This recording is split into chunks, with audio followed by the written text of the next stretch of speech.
What's going on, everybody? How are y'all doing tonight? Good to have you. I know it's a Thursday, and we're not usually connecting on a Thursday, but I want to welcome all of you here to the YouTube platform on this Thursday, and y'all are coming in nicely. Listen, do me a favor. Go ahead and like, tag, and share. Tonight is going to be amazing as we have a very lively discussion around money. I hope you're doing well on tonight. Hope your day was fantastic. And I hope you have everybody settled down for these next few moments as we talk about how you can win with your money. I want y'all to engage us in the comments. I don't want you to just sit back and listen. There's going to be a lot of good information, some revelation that's going to go on. I can't wait to bring our guests on in just a second. But before we do, of course, as I mentioned, I want many of you to go ahead and share this link. You can share it to your Facebook. You could text it out to your friends. You can share it on Instagram. We want to invite people in tonight because I believe that what we're going to talk about tonight is going to be life-changing. It can alter how you steward your money for this year of 2025. Some of you tonight is going to begin the first step for the rest of your life financially. And we certainly want you to be on. So definitely go ahead and do that. I want to share tonight with many of you who are in the comments. I see several of you, our faithfuls, are in the building. Y'all give it up for our esteemed worship leader, Minister Bernard McPherson. Glad to have him on tonight. Jasmine, so glad to have you on as well. Sister Lisa, so glad to have you on tonight as well. Ashton, glad to have you with us tonight. Courtney, what's going on, my man? So glad to have you on tonight as well. Some of you who are just faithful virtual partners, and those of you who are live campus partners, you are with us on tonight as well. Kishana, glad to have you as well. To all of you who are with us on tonight, we welcome you and we thank God that you are sharing with us as well. Sister Otia, God bless you. Glad to have you on. Otia is there as well. What's up, Dante? Glad to have you on tonight as well, sharing with us. Ebony Overton, glad to have you on as well. I hope I pronounced your name right there. Let me see who else is with us on tonight. Of course, our first lady is in the house. Can y'all give clap hand emojis for our beautiful and gorgeous and highly intelligent first lady tonight? All of the adjectives to describe her. We're so glad that you're on as well. Deacon David, our deacons are represented tonight. So glad to have you on. Kim James, glad to have you on tonight as well. Ashley Dumas, so glad to have you on, Ashley, sharing with us as well. And to all of you who are coming in, trust me, tonight is going to bless you in a tremendous, tremendous way. All right. So listen, I want to bring to the stage tonight, to our virtual stage, this young lady. She just told me she have a teenager, so we're going to use that word young, very relatively. But she is a friend of our church. Her and her husband pastor the Empowerment Church there on the West Bank, and they just moved into their brand new location there in Algiers. And I'm so excited for all that God is doing for her. She is the CEO of Organized Money and all things organized. She's going to tell you about it. I want y'all to clap y'all hands, put clap hands emojis in the comments for my sister, Alaina Fingle. She's coming to the stage. Alaina, we certainly bless and thank God for you on tonight. Hello, everyone. I'm so excited to be here. Thank you so much for having me, Bishop. Yes, yes, yes. I know that you've been all over the place. I've been following you on social media. And we, first of all, let me just say, we're so proud of you. We're so proud of, all of the things that God is doing in your life and the doors that He has opened for you and for Tori and your church and just your business. The favor of God is just upon your life. And we're so proud of what God is doing there. Let's talk a little bit about your church first, because I want those who are sharing with us tonight to know, first and foremost, I wasn't here. I was out on sabbatical, and they told me your husband just came and taught And it was a tremendous, tremendous blessing here, and everybody was so blessed. And so we were glad to have him last month here sharing in our church. But tell us some great things about what God is doing there at Empowerment. Yeah, so we are about to celebrate our third birthday this upcoming Sunday. Yes, we have been opened for 3 years. We launched in January of 2022, and Mhm, my husband and I were portable for the last 3 years. mhm, And we just walked into our new location. It's 3401 8th Street, and we are so excited to be there. Our very first Sunday was this past Sunday, but God yes, has been so good to us. We've been able to awesome. do so much work in the community on the West Bank. We Mhm, serve lunches at West Jeff at the high school for the teachers and the staff every single month. We do coffee at PJ's and Harvey, right there on Manhattan. And it has been a blessing, all the things that we have been able to do thus far. Yeah, yeah, yeah. I'm excited, man. You guys are just some of the most innovative, creative pastors that I know. I steal a lot of stuff from you. I just want you to know that ideas and concepts, ways to reach people and to share the gospel. And again, we're just so proud of what God is doing there at Empowerment. And that is Algiers. Did I say that correctly? Harvey, we're Oh, Harvey. Harvey, Harvey, Harvey. Mhm. I always A get little those bit further confused. back. Yeah, one street over. So Harvey, Louisiana, to all of you that may be on the West Bank, stop by. You're looking for a church, not just a church, but some amazing pastors that's teaching and certainly shepherding the flock there in Harvey. So we're excited about that. Let's talk about your company. We were talking just a bit off camera, and you were telling about all the things that God is doing, that you are writing editorials now, you're traveling the country. Let's talk about some of the things that you're doing now. Yeah, so I started the Organized Money in 2017. And at that time, it was all about my personal journey. Mhm. And over the couple of years, I think for the first like 3 years, it was really just me sharing and being very transparent about where I was and getting some accountability partners in there. And over time, I started to hit nice goals, and other people started asking me how I did it. And so I started sharing videos on YouTube, and my YouTube channel has grown. We are at about 200,000 in our family right now. Outstanding. Yes, Wow. and I'm on Instagram, I am on TikTok. I also get to write. I have the privilege to write for CNET Money. I will write for Money Digest.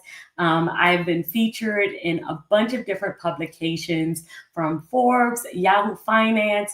It's just my work has been in various places, and I get to travel and speak, and it is really a dream. I genuinely believe that God has put me on this earth to do exactly what I am doing. And so I am just so excited to help people with their money. I'm a financial therapist and a financial coach. So I help you with the emotional side of working through money and also the practical organization side.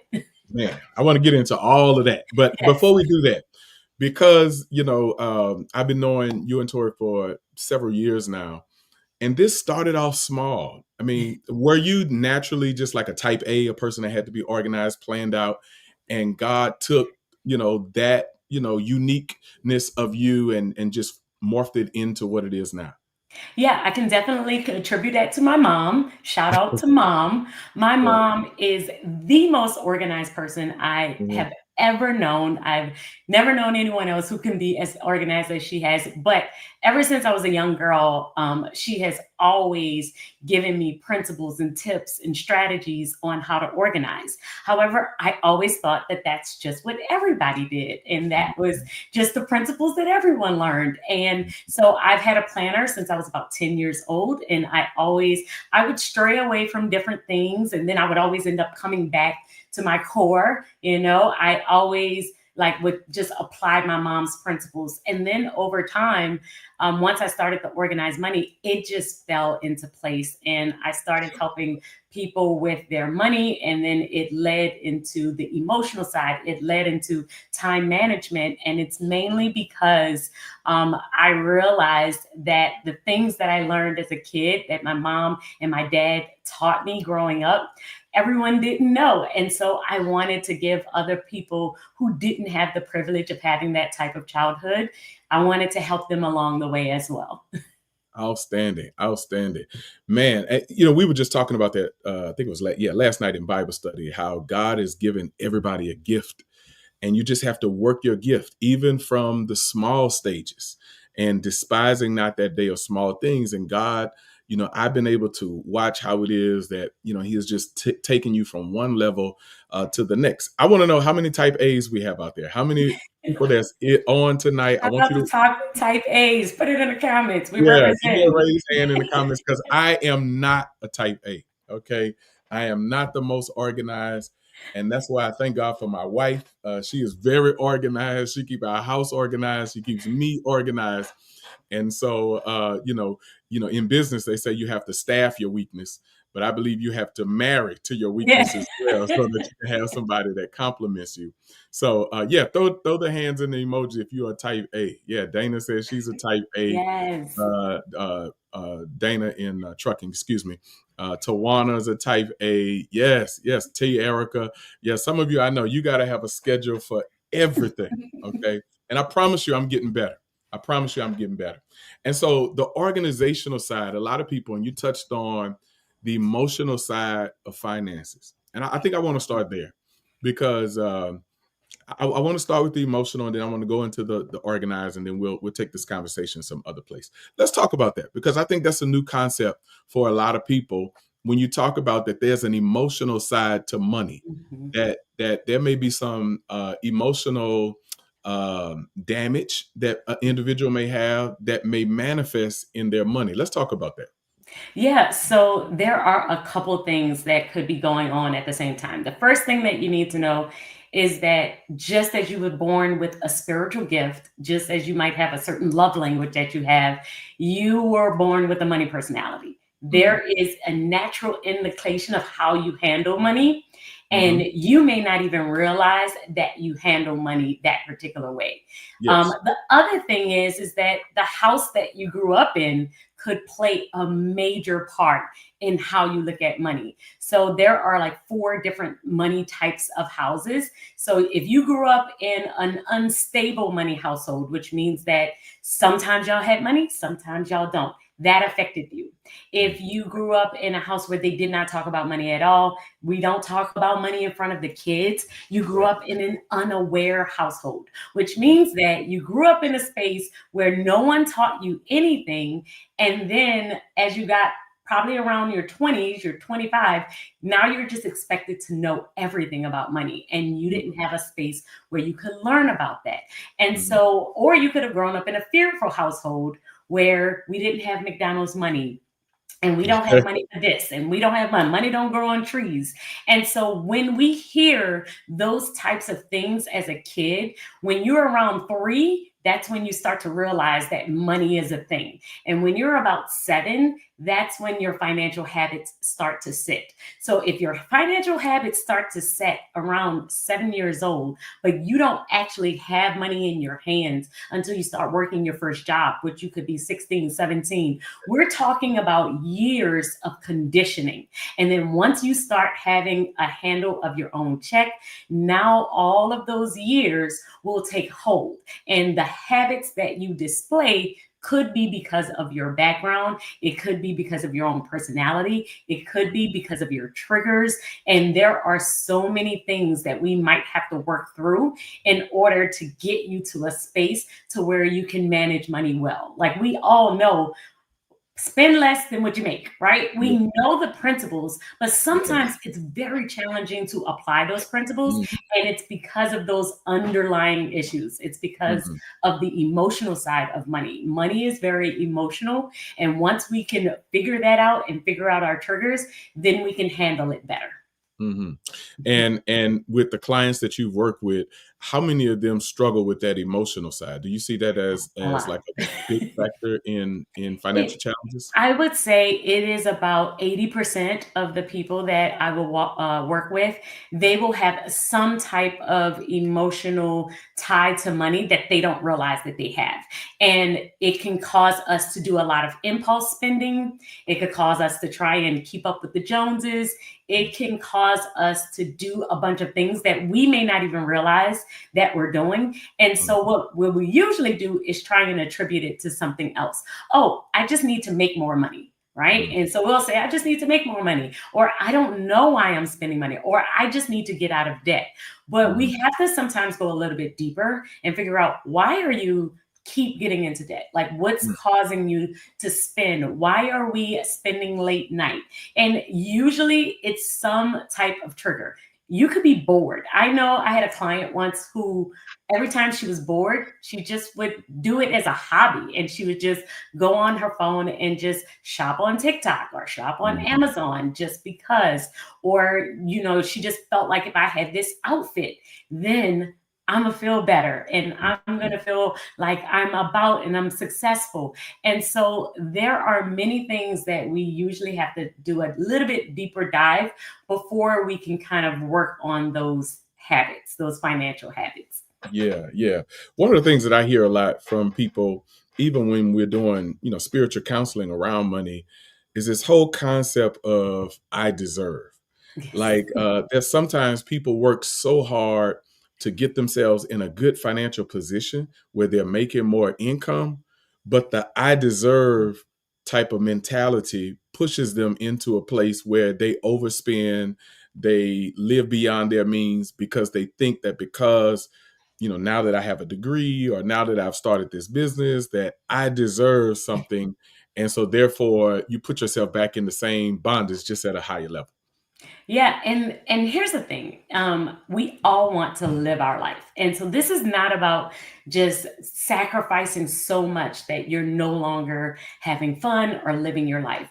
Mhm, But I do think that there is a difference between just like having fun with your money and living life and being excessive mhm, or hurting what we call our future selves. So even if I am trying to have so much fun in my present that I hurt my future, then ultimately I am still hurting myself, right? I am mhm. still putting myself in a space where in the long run, I won't be able to retire or enjoy life, or I won't have savings enough for my kids to go to college or do different things that I'm trying to achieve. So if I were to add, I would add to that and ask a deeper question.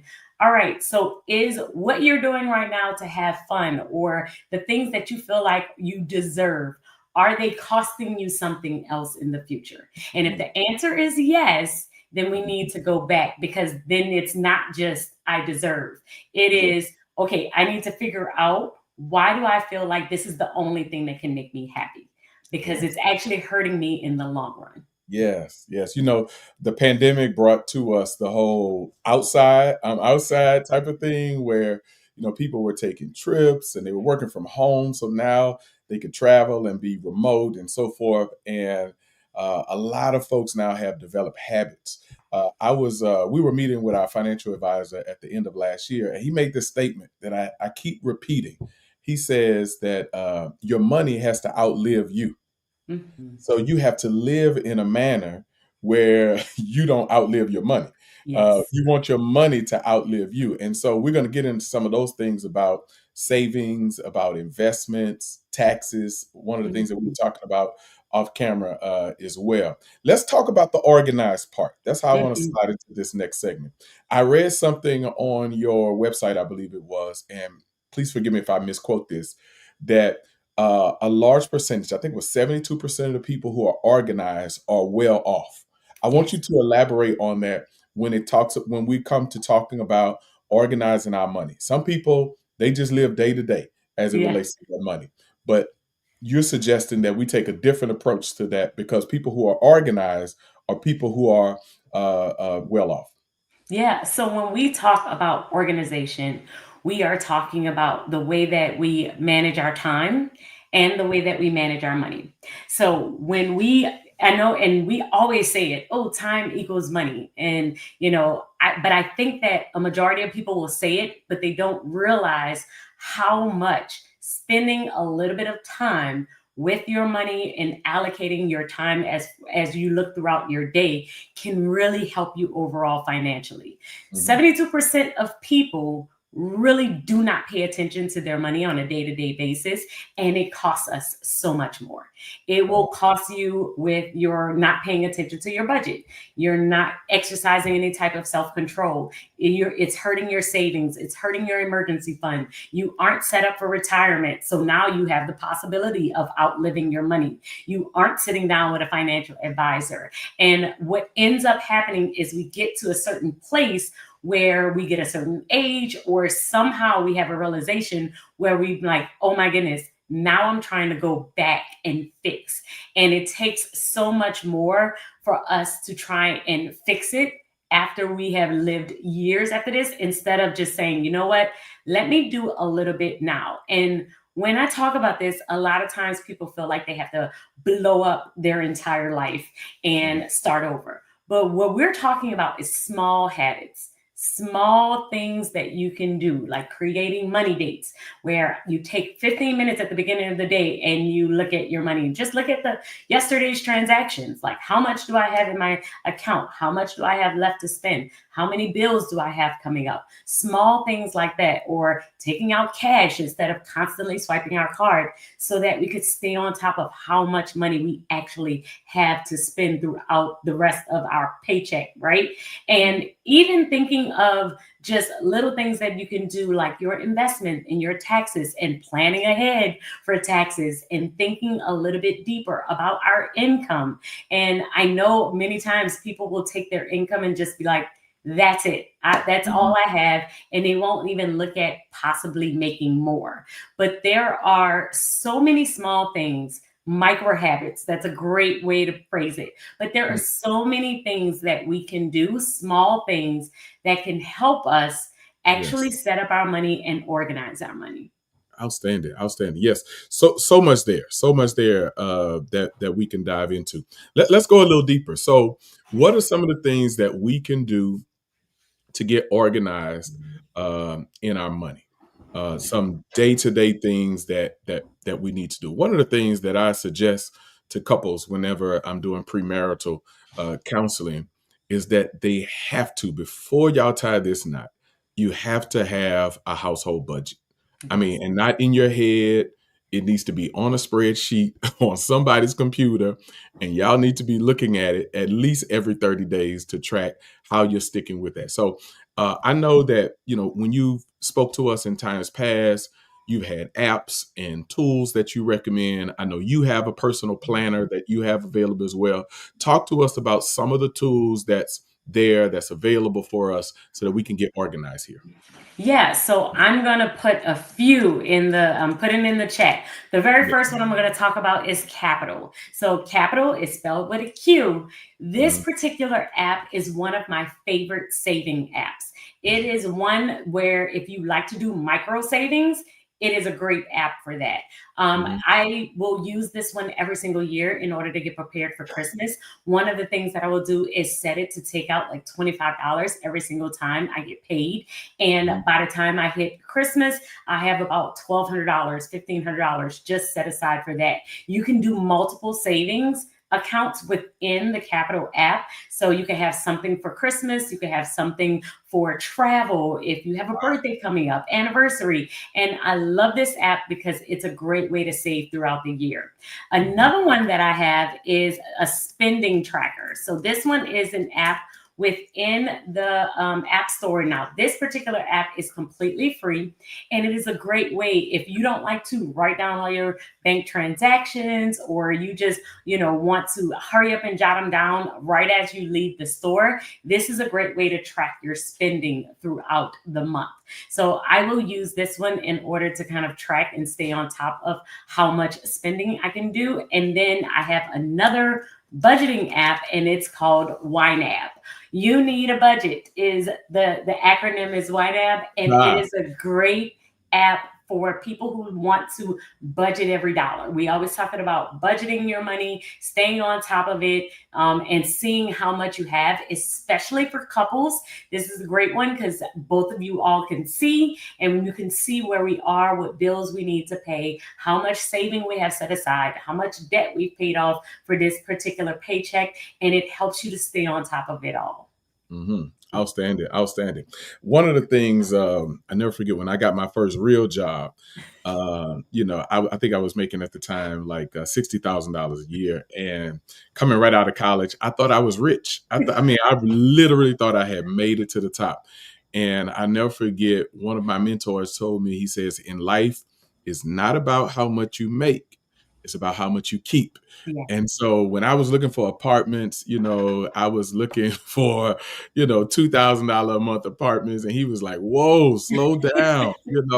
Let's bring this down. And I'm so glad that God had somebody in my life that can speak to me in that fashion, because a fool and his money will soon part. And Yes. I was on my way to separation with my money. And so all of these tools, for those of you who are here tonight, I want you to take a screenshot of those tools that she just gave us. I think that that's so very, very important as well. Can you talk to us about automation? One of the things I know, even here at the church, as it relates to finances, that Minister Ebony does, is she's the automation queen.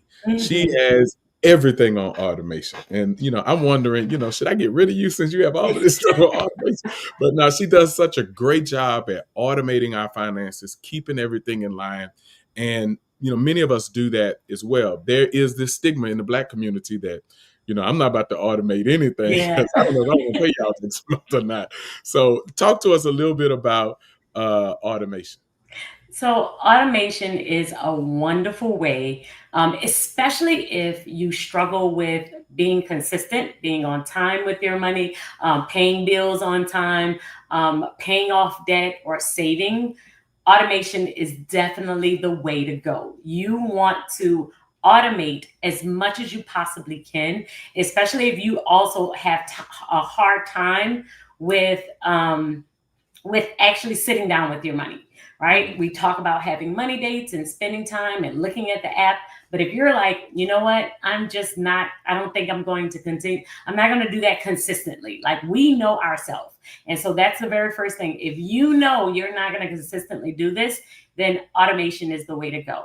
I like to have separate bank accounts, especially if you are one who struggle with automation, because I know in our community, usually what ends up happening is we don't like automation is because we feel like, oh, what if they pay the bill twice? What if they take out too much money? What Yeah, if, and then I'm not going to have any money. But yeah. if you have two checking accounts, one for spending, one for bills, all Hmm. you put within that bill account is the money that you need to cover all of your bills. And Hmm. then you just watch it. You're just staying on top of it and watching it consistently. And that is a great way for you to automate without feeling like, oh, I don't want everyone to have access to this particular account. You can still separate the money and just put what you need into that bill account. But I love automation, especially for those of us who are not type A. If you're not type A, then this might be the way to go, because Right. it is a great way to help you to still stay on top of your money. Yeah. Give me a raise hand emoji in the comments if you practice automation even now. I want to see how many people are automating their month. Now, I don't want to share my age, but I grew up in a time where you had to actually go there to pay the people, or put it in the mail or something like that, where you had to go show up to pay the light bill, to the Circle K or something like that, and get your light bill paid. But now with the digitized commerce that's available to us, automation is perfect. And then it also help as it relates to our credit score as well, by keeping those things systematic. Yes. Yes, 100%. I know, even with if you also struggle with decision fatigue, Mhm. meaning that, you get overwhelmed very easily with your Mhm. money, or just the decision process of paying bills and all of those things, then this can also be a great way for you to kind of set it on automation and kind of let it go, right? Like I just set it up and then it's already done for me. And then all Mhm. I got to do is monitor it throughout the month. It's a great way to kind of stay on top of that. Yes. Let's shift gears a little bit. Let's talk about some of the challenges that you see facing the middle class in particular. You know, with the changes in politics and administrations, you know, the economy going up and down. You know, again, I don't want to age myself, but we've lived through recession and inflation. So, what are some of the challenges that you see families and individuals running into as they're trying to manage their money in the midst of a very volatile economy? Yeah, the first thing is the rise in the cost of living. I mean, everything is going up, but Yeah. our wages are not. And Mm. so that is probably the one of the top challenges that I've seen is groceries are increasing, utilities are increasing a lot, housing, and staying on top of mortgage payments and things like that, childcare and hospital medical costs, all of these things are increasing. However, our cost of living, like even though the cost of living is going up, Mhm. the wages are not.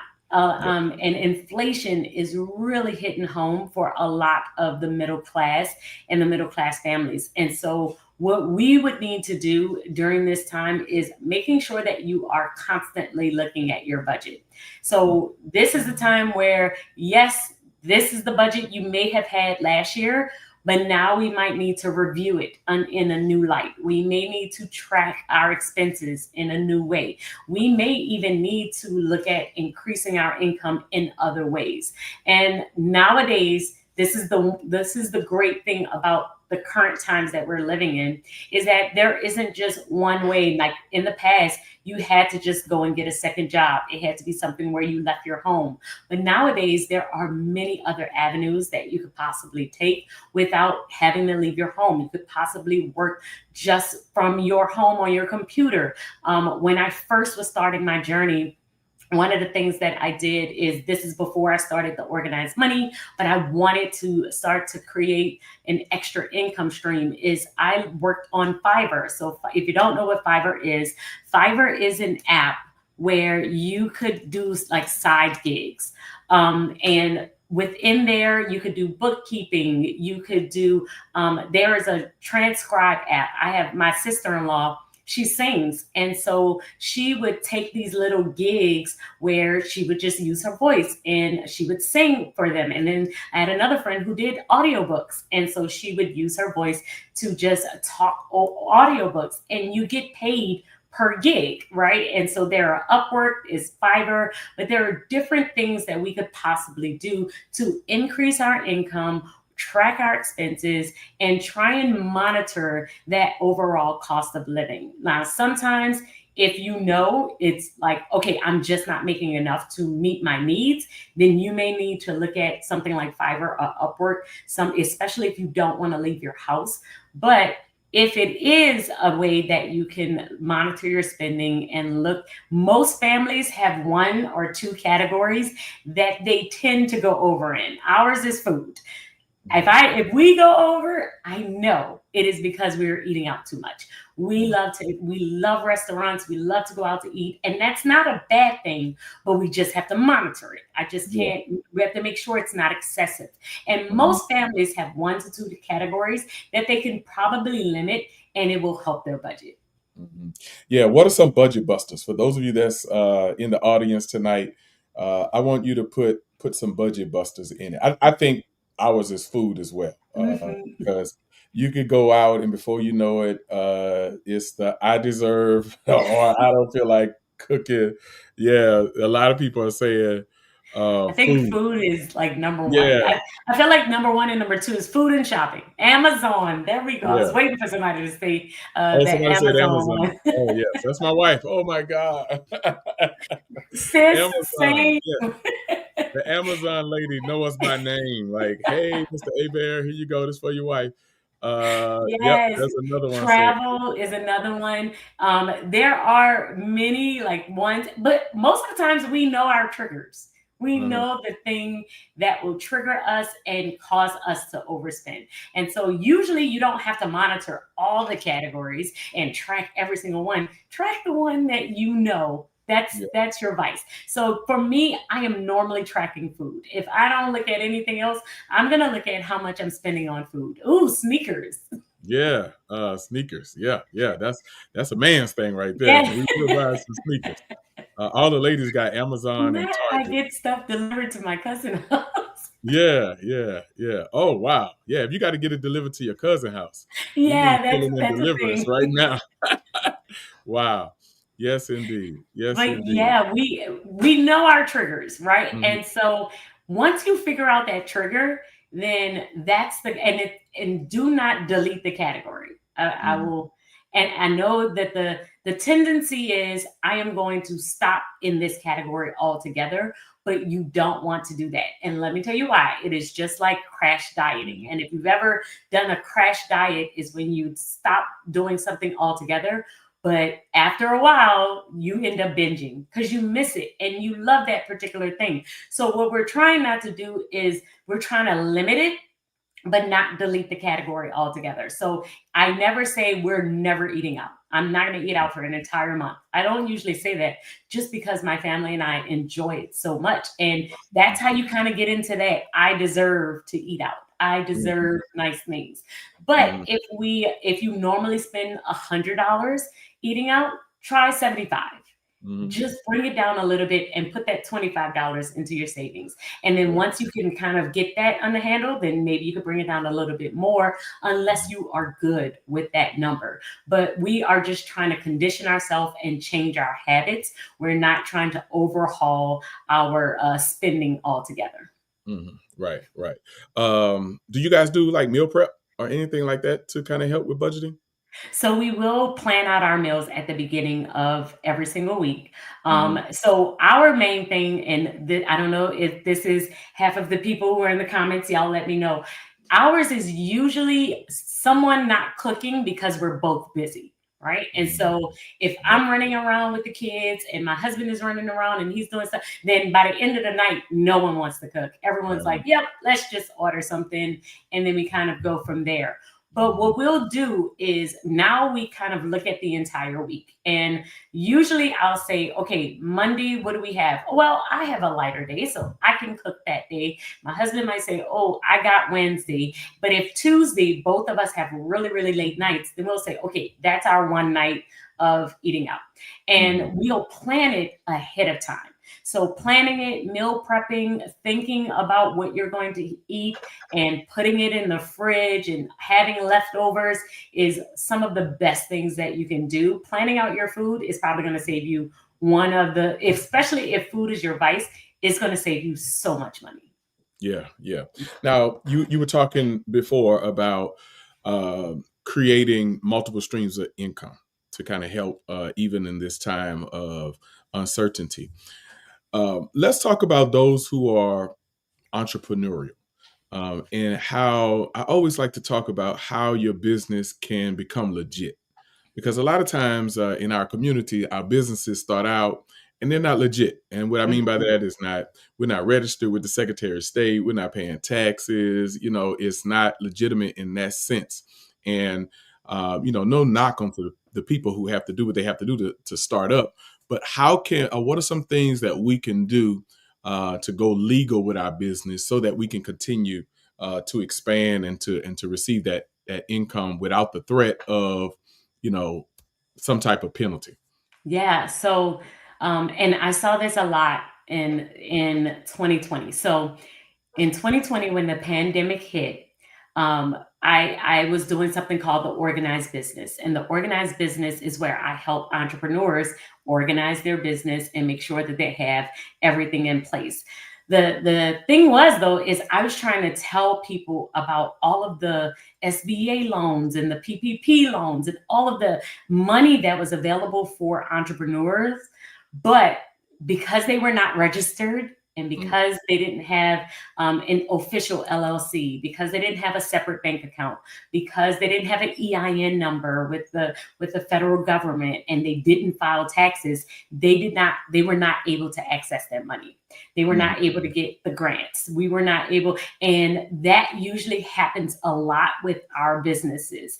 And what is happening is we don't know a lot of times the legal ways mhm, to, kind of set up our business to where we don't owe the IRS. So what we'll do is just not report all of the income that we possibly have made for the year, or we won't file it with the state. And it ends up hurting us in the long run because we aren't able to elevate our business and get those contracts and be able to sign those deals. mhm, And so, one of the best things that you can do is do it the right way. mhm, File with the state, file with the federal government, do your taxes, get an mhm, EIN number, and then that way, once you have all of that set up, you can go the legal way of trying to make sure that you don't owe a lot in taxes. I talked about, and I wrote this article for See That Money in 2022, I believe it was. But that was my first year where I made a significant amount of money. Like I hit six figures. And when I hit six figures, I was like, oh my goodness, I'm so excited. I can't believe I hit this amount of money. And then taxes hit, and I was not prepared at all. And the one thing that I did wrong, and I'm going to share everything that I did wrong, but the first thing that I did incorrectly is that even though I had all of my paperwork set up, I was not looking at my finances on a monthly basis. I needed to look at my finances on a monthly basis and file my taxes quarterly instead of at the end of the year. And if I would have done that, then I would have seen how much money I was making and prepared accurately for the end of the year for tax season and not had a really big bill.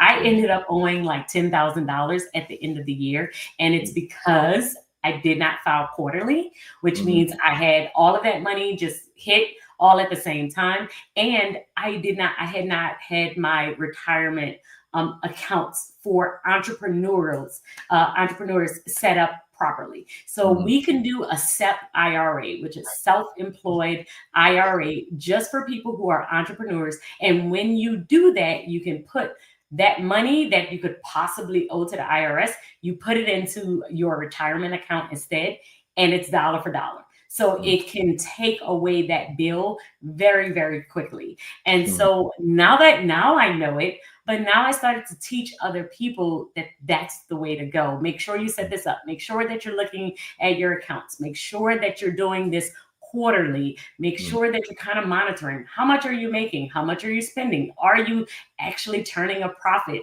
All of this is like great ways to like set up your business so that you don't get caught off guard at the end of the year. Yeah, yeah, yeah. So let's shift gears again before we take some questions. And I want all of my entrepreneurs, if you have a business or a hustle that Yeah. you're trying to turn into a business, I want you to give me a thumbs up in the comments. I want to see those of you who are doing something um, in addition to maybe your standard 9 to 5, because I know I have some serial entrepreneurs on tonight. You're selling T-shirts, you're selling cookies, you're selling everything, and I want to see those of you that's in the comments, because I believe this year, God wants to do something in your business. God Mhm. wants to expand your business. We led off by talking about how Alaina took something that was just natural to her and began to work it, and God has made her a national speaker now and doing some amazing things in the world of finance. Good, excellent, excellent, excellent. I see all of you with business, and for some of you, you've allowed your business to go dormant. And I hope that Mhm. this conversation is, stirring you to say, "Hey, let me go back and focus on, my business and this dream that God has given me." I tell people all the time, man, there's too many ways to make money for us to be broke. So many. I'm gonna say that one more time. I don't want to be insensitive to anybody's situation, but there's too many ways to make money to be broke. Okay, and you just talked about Fiverr. Yeah. There's Lyft. There's There's Uber. Upwork, Yeah. there's Uber, there's Uber Eats, Yes. there's so many ways. And I know many times people will say, "Oh, I don't know." I'm telling you, it's in scripture. Ecclesiastes 11 and 2, one of my favorite. It's invest in seven ventures, yes, in eight. You do not know what disaster may come upon the Yes. land. We Yes. need to be prepared. We Yes. need to look and use every single gift that God Yes. has given us. Cast your And bread on there more. is there's Yes. no gift that God hasn't given you that He wants you to monetize it. He wants you Mhm. to use it to build your resources, because that is the best way that we can give back to the community, ours, Absolutely. and help other people who Mhm. aren't able to use their gifts, who may not have the ability, but we do. And so there are so many ways that you can multiply the gifts that God has given you and bless other people. Do it. Yes. Yes. Yes. And I want somebody right now to get back, get your vision down, pray around that, what God would have you to do this year with your money, and allow that to be your thing this year. Now let's talk about saving. Because a lot of times, we get into the day to day, and saving and wealth building can be something that I believe saving is a skill and a discipline. And I believe for many people, this is where that emotional challenge comes in when it comes to saving. I want you to talk and how you recommend that folks get on a savings plan, even if you don't, make a whole lot of money. You're not making six figures. Wherever you are, you can save. How can we do that? Yes. And just that, wherever you are. So the first thing you need to do is assess where you are. Look at your budget, review it, think about look at the transactions, look and see those categories. Where could you possibly cut back? And just, you don't have to deplete the category altogether. So just like we were saying, if you have your spending is normally $100 in food, drop it and make it $75. If your spending is normally $100 for shopping, drop it a little bit more and make it $75. And now you can put the $25 from food and $25 from shopping and put an extra $50 in your savings. Here is the thing about saving. Here is the thing about saving. Do not try and do too much of it too soon, too fast. What normally happens with a majority of my clients is that they will try and save too much out of one check. So they're trying to save $300 out of one check or $200 out of one check. And then when it gets toward the end of that paycheck and they're about to get paid again, they run out of money. And so now they end up transferring the money that they put aside for savings back into their spending so that they can have money to survive and to live and to eat and to get gas and all of the things. What I recommend that you do is start with a small amount. Start with an amount that you almost feel like, oh, this doesn't feel like it's going to build up fast enough. Because what ends up happening is that when you move $25 into a savings account, it feels just like you would if you had spent it on eating out or getting something quick or buying coffee, and you don't feel the need to hurry up and move it back. And it builds much, much, much faster Mhm. than if you were to try and save a big chunk of money and you end up moving it back. So what I like to do is save a little bit and let it build. Save $25, $50 every single time you get paid. Let it build and then watch how quickly it grows. And then you get momentum. And Mhm. once you get momentum, Come then on. it just starts to spiral from there. And then you'll have $1,000 so quickly. You'll have Mhm. $5,000 really, really quickly. And then once you start to see those numbers, you start to get excited. And then that really motivates you to keep going. Outstanding, outstanding. I pray that everybody, this year you can learn to pay you. Okay, you can learn to pay you. Let's talk about emergency fund, because while we're Yeah. talking about savings, there's various ways for us to save. That scripture that you just quoted in Ecclesiastes talk about we don't know what evil will come on the land. Yeah. Right? God has not given us immunity against hardship, against things that will happen. Um, how should we approach an emergency fund? What should that look like for those of us who are attempting to save? So your emergency fund depends on your current expenses. On average, I usually try and tell people to save 10 to 20% of their income. If you can't start there, that's okay. We're going to start with where we are, with what we Mhm. have, and start to build up. But your emergency fund needs to at least be 3 months of your savings. If you're an entrepreneur, bump it up. It needs to be at least 6 to 9 months, just because entrepreneurship is way more, it's way crazy, it's very volatile. So we Yeah. want to be prepared. But once you have a fully funded emergency fund, meaning that if you lost your job, if you had no way to make money, you could pay your bills for 3 months or 6 months completely, then that's when we start to look at, paying down debt and getting in even better and saving for other things and, building up our investment accounts.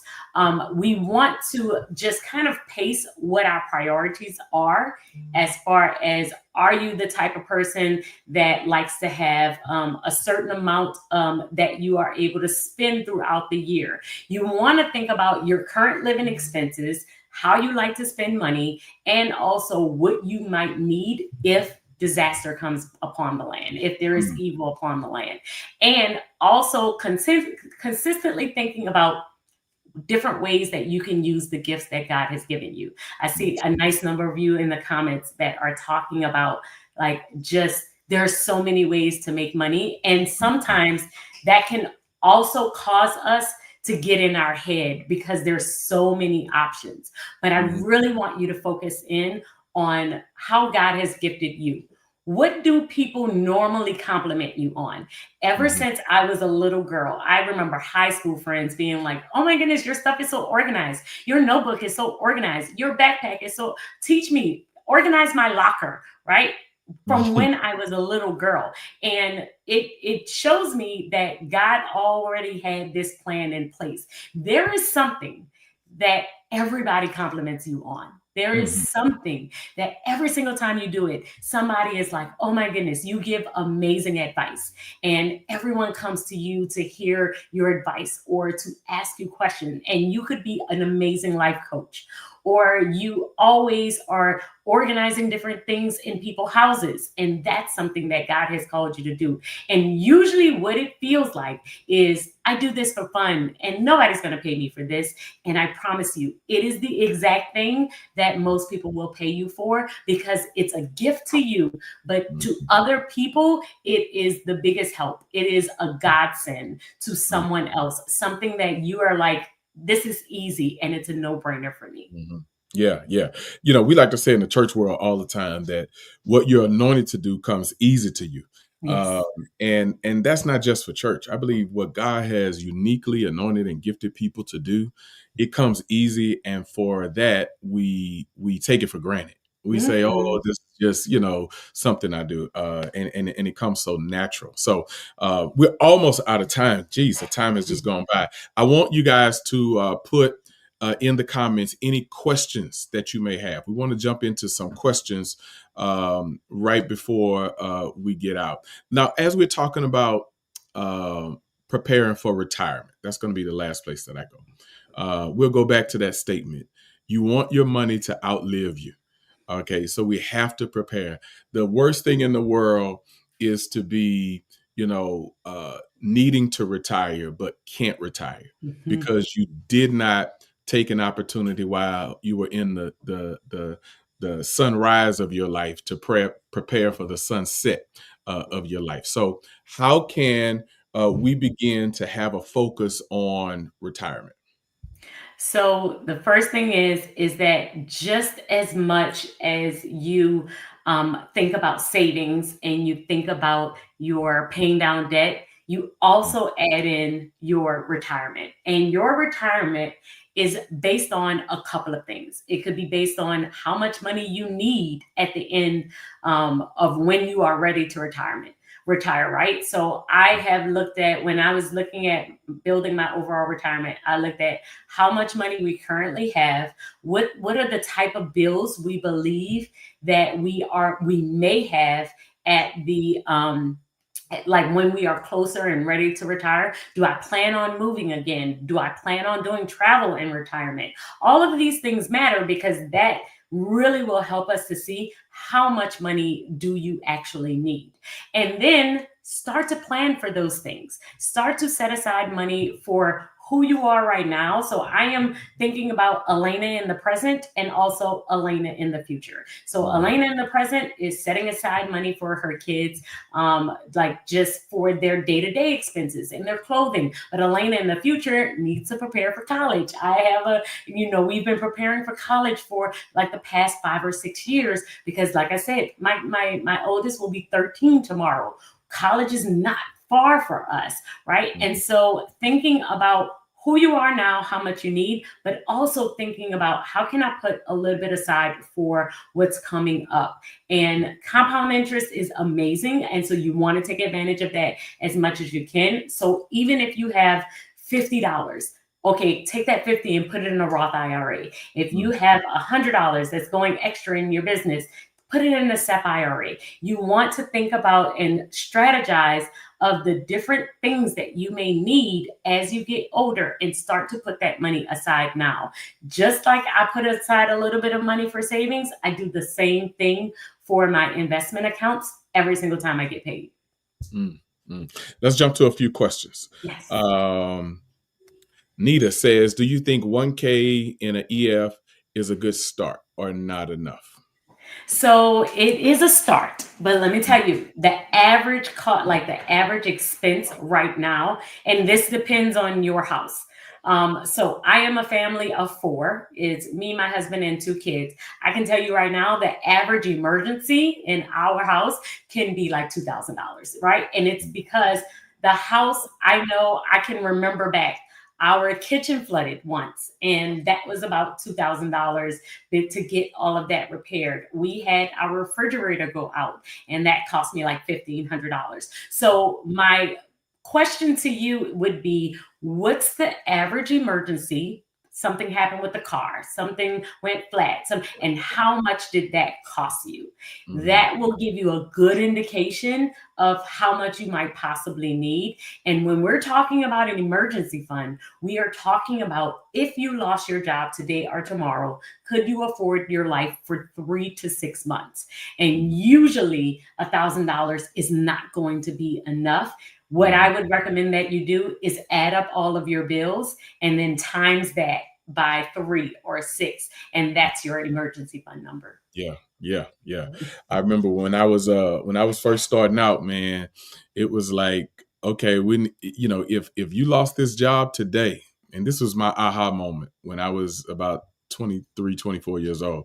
If you lost this job today, especially when I got married, I started thinking like this: how long could you go before they come and get the car? Before the furniture got to go back. And it helped me to focus on, first of all, living without credit cards, which was something that we had to get to the point to do. It also made me focus on, saving to make purchases versus making the Mhm. emotional purchases that you're talking about. So that's so very, very important. And that emergency fund. And the other thing I look at as well is that if crunch time comes, what can I cut? Like, what Yes. can I do without? Can I wash my own car? Can I cut my own grass? Can I, clean my own house? Can I, do without this or do without that? So those are the type of things that I like to identify. Those things that we can say, hey, we could do without this because this is not a necessity. Yes. Let's go to another one real quick. Can you elaborate on the self-employed IRA? Yes, so it's called a SEP IRA, and it is specifically for those of us who are self-employed because we don't have the traditional 401k, right? But it's a retirement plan that you put money aside in. Now, the funds are taxed when they come out, which means that when you put money into this account, you are getting a tax deduction, which is why we love it when we are trying to do it for our self employed people who are, you get that big number at the end of the year, this is a great place. If I owe the IRS $10,000, then let me put it in the SEP IRA instead. Then that way I don't have to pay it to the IRS. And so this is a great way for you to build up that savings account. It works the same way. You can use that money, put it in index funds. That is what mine is in. I am a risk adverse investor, which means that I'm just letting the companies, I'm putting it all in index funds and just letting it build up on its own. I just check the accounts month over month, and I'm making sure that something goes in there every single month. And the great thing about it that I absolutely love is that at the end of the year, so right now, I could invest right today for last year. So the very beginning of the year is when I will kind of do my estimated taxes. So from January, like around January 10th, I looked at all of 2024. And if I did a calculation and I estimated my taxes and I see, ooh, it looks like I'm still gonna owe the IRS $3,000, what I can do is still put it right now, today in January, into the SEP IRA, and it still qualifies for last year, which means that I still get the tax deduction, even though I put the money in the month of January. So it is a great thing for entrepreneurs because many times our income fluctuates. Sometimes you make a lot of money, sometimes you make a little money, and you don't know what that number is going to be a lot of times until after the fact. And so this is a great way for you to kind of have that money set aside there and not have to give it to the IRS, and you have it for your retirement. Once you are retirement age, you can pull out the money just like you would a 401k. Mm-hmm. Absolutely. Absolutely. All right. Well, listen, there's been a lot. I want you to tell everybody how they can get connected to you. I have referred folks to Alaina to help get their money organized for coaching and therapy, financial therapy, and all of that. How can they get in touch with you to get more of your services? Yeah, so I am all over social media. I am on YouTube. My channel is called The Organized Money. I am on Instagram. I am always in my DMs. So if you decide to DM me there, and you can also email me, it's Alaina at theorganizedmoney.com. I'll put it in the chat in case anybody wants to reach out. But I love to help people on their journey. And if you are trying to set up a budget, if you are struggling with your spending, if you feel like there is an emotional side of or a trigger that you're trying to work through, if it could be your childhood and you didn't learn money management and now you're trying to figure out how to kind of get things in place, that is what I do. It is what I believe God has put me on the earth to do. And I love to help people get to the place of hope, even if it's with your income. And I saw a couple of people who were saying, I don't know how to make more money. I help people with that as well, because I believe that is just as important as managing it, especially in this economy. Because sometimes we look at the numbers and it's like, yeah, there is no more wiggle room. We need to make more money. And so there are different things that we can do with the emotional, the organization, the management of it, the saving and paying down debt. And I would love to help you on your journey. So that is my email. I'm also all over social media. So if you want to watch any of my videos, I post about budgeting, saving, investing. I post about it all on my YouTube channel all the time. Yes, yes. The final question that I have, what's your recommendation even for Christians who's hearing teachings about tithing and about getting God involved in your money, as we are organizing and as we are preparing and all of this kind of stuff, what role or what spiritual guidance do you give there?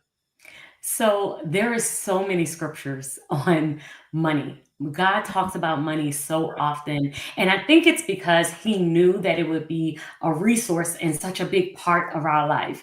And so, like I talked about Ecclesiastes a little bit earlier, 11 and 2, but even there are a couple of scriptures in Ecclesiastes. There are principles, and I'm going to post a video on this. I believe it's going to be this upcoming week or next week, on 7 principles, 7 financial principles that can be found in scripture. And even when we talk about, the love of money and how the principles that you need to follow, like emergency fund. The emergency fund can be found in the Bible. Planning and organizing money can be found in the Bible. There is everything that I am talking about when we talk about investing and saving and paying down debt. And we quote them all the time, being the lender, not the borrower. There are so many scriptures that backs all of these financial principles up. And I think that once we start to know them, get them in our heart, it becomes a little bit easier to live by them, because all we're doing is following God's word. And God told us that he has guided us on how to do every single thing in our life. And I believe we looked at the money side as a little bit faux pas, especially when, in church, it can become very tense around offering time. But I think that is because in our head, we still have this faux pas feeling around money that it's not the same. But you can use your money to glorify God. You can use your giving to glorify God. You can use how you manage your money and how you access your resources and how you help other people, just as you use your time, just as you use your talent. It all glorifies God. You just have to find your foundational scriptures, the ones that you can live your life by, and make sure that you're consistently doing it over and over and glorifying God in every single thing that you do, including how you spend, save, and pay down all of your debt. Anything that you do with your money can be found in scripture. Outstanding. Listen, thank you again. Come on, y'all. Put a clap hand emoji in the comments for Alaina. What a treasure. What a gift. What a jewel.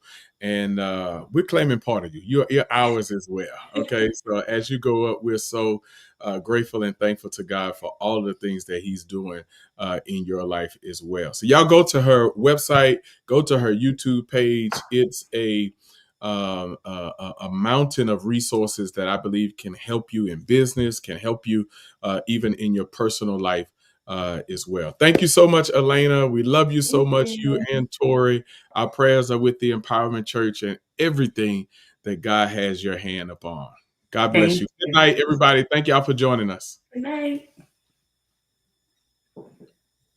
You are going to walk into a place of plenty where you have more than enough to share and more than enough to spare, because now I'm not falling in my own strength. Now I'm walking in the wealthy place that Jesus has positionally placed me in.